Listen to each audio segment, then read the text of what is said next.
சமையல் சாப்பாடெல்லாம் இப்போதான் முடிஞ்சிச்சு. பாத்திரத்தெல்லாம் கழுவி வச்சுட்டு இப்போதான் வந்து உக்காந்துருக்குறேன் மீனா. சரிக்கா, நான் வீட்டுக்கு வரேன்.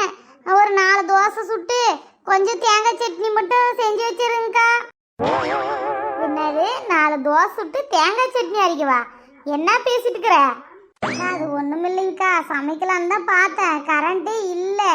சரி பசி வேறு நம்மளுக்கு வேறு ஆகுதா, சரி எப்படி நீங்கள் சமைச்சிருப்பீங்க, சரி அதனால தான் 4 தோசை சுட்டு சட்னி மட்டும் அரைச்சி வைங்க. ஏடி ஒரு நாளாச்சும் வீட்டில் வந்து நீங்கள் சமைக்கிறீங்களாடி? ஏடி இந்த கவிதா தான் இழிச்சு வச்சு இந்த காலனியில் அவ சட்னி கொடு, சாம்பார் கொடு, சாப்பாடு கொடு, சோறு செஞ்சு வை, என்னமோ ஆர்டர் போடுறீங்க நீங்கள். ஏன் கவிதாக்கா, எதை நீங்கள் சமைச்சிருக்கிற சாப்பாடுலையா கேட்குறேன்? எதை எனக்கு தனியாகவே செஞ்சு கொடுங்கன்னு தானே கேட்குறேன். அதுக்கு எதுக்கு இப்படி கோச்சிக்கிறீங்க? எதுவும் நீங்கள் தின்ற சாப்பாட்டில் எதுவும் பிடிங்கி தின்ன மாதிரி எனக்கு தனியாக சமைச்சு ஒரு 4 தோசை மட்டும் செஞ்சு கொடுங்க.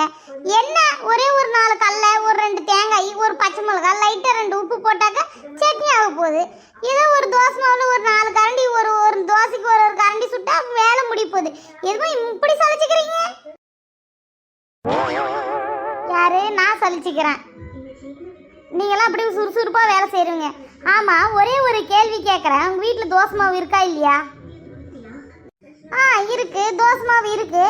ஏன்க்கா தோசை மாவு வீட்டில் இல்லைங்களா? எடுத்துட்டு வரட்டுங்களா? ஏடி தோசை மாவு வீட்டில் வச்சுக்கிட்டு இங்கே வந்து தோசை விடுன்னு கேட்குறியே? ஏடி உங்கள் வீட்டில் தான் மிக்சி இல்லைன்னு தெரியுது, ஏன் அம்மிக்கல் இருக்குதுல்ல, அதில் போட்டு ஆட்ட வேண்டியது தானே? இல்லை உரலக்கல் இருக்குல்ல, அதில் என்ன ஆட்ட வேண்டியது தானே? அதை விட்டு போட்டு என்ன தோசை விடுன்னு என்னமோ ஆர்டர் போடுற. கவிதாக்கா, சும்மா வளவளன்னா பேசாதீங்க சரியா?